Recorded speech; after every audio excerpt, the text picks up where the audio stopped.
দেখুন গাইস, আমাদের এই যে 100টা গাছের ভিতরে আমাদের অবশিষ্টার একটা গাছ রেখা দিয়েছি আমরা।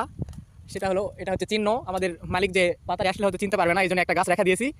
তাছাড়া কোথায় যাবে যাবে না দেখুন, এই যে ঘোড়া এমন কুয়াশা, এর ভিতরে তো দেখতে পাবে না কোথায়। দেখেন আমরা 100টা গাছ, এর মধ্যে আমরা 15 থেকে 20 মিনিট লাগছে এগুলা সব ফেলাই দেয়। সব সব লুজার করে দিছে আমাদের মিস্ত্রি ভাই, দেখতেই পাচ্ছেন। ঠিক আছে, আমরা যারা যদি এরকম বাগান কাটতে চান তাহলে আমাদের সাথে যোগাযোগ করতে পারেন, আমাদের নাম্বার দেওয়া থাকবে।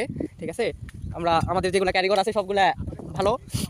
ঠিক আছে, আমরা অনেক অভিজ্ঞতা সহকারে আমরা কাজ করি। দেখতেই তো পাচ্ছেন, এইদিকে সব পুরো এক বাগান যতগুলো গাছ ছিল সবগুলো কেটে ফেলছি আমরা। শুধু 10 থেকে 15 মিনিট লাগছে সময়। এখন আমাদের পাতারি যেগুলো সেগুলো একটু ঝরতে হবে, এগুলো একটু করতে সময় লাগবে। ঠিক আছে, এগুলো করতে একটু সময় লাগবে না। দেখতে পাচ্ছেন চারিদিকে খালি গাছ আর গাছ ফালাই দিয়ে রাখছি। আর মেন কথা হলো যে আজকে যে প্রচণ্ড শীত আর যে কুয়াশা, এতটা কুয়াশার ভিতরে যে আমাদের কাজ করতে হচ্ছে, এটা আমাদের ছেলেপেলেরা ঘুম থেকে উঠে তাদেরকে ডেকে নিয়ে আসা কাজ করে নেওয়া হচ্ছে। তারা খুব কষ্ট, খুব বাতাস হইতেছে আজকে আবার। দেখতে তো পাচ্ছেন এগুলো খালি গাছ আর গাছ সবগুলা ফলাই দেওয়া আছে। তো গাইস, ভালো থাকবেন সবাই। আমার পেজ থেকে একটু সাবস্ক্রাইব করে দিবেন যেন নতুন নতুন ভিডিও আমরা করতে পারি এরকম। ঠিক আছে, যে অবশিষ্ট গাছটা আছে এটা দেখেন কাটতেছে, অবশিষ্ট যে গাছটা সেই গাছটাও ফেলে দিল আমাদের মিস্ত্রি সাহেব। দেখতেই পাচ্ছেন আমাদের পুরো বাগান এখন ক্লিয়ার। এখানে বাগানে প্রায় 100টা গাছ আমরা মিনিমাম 20 মিনিটে কাজ কমপ্লিট।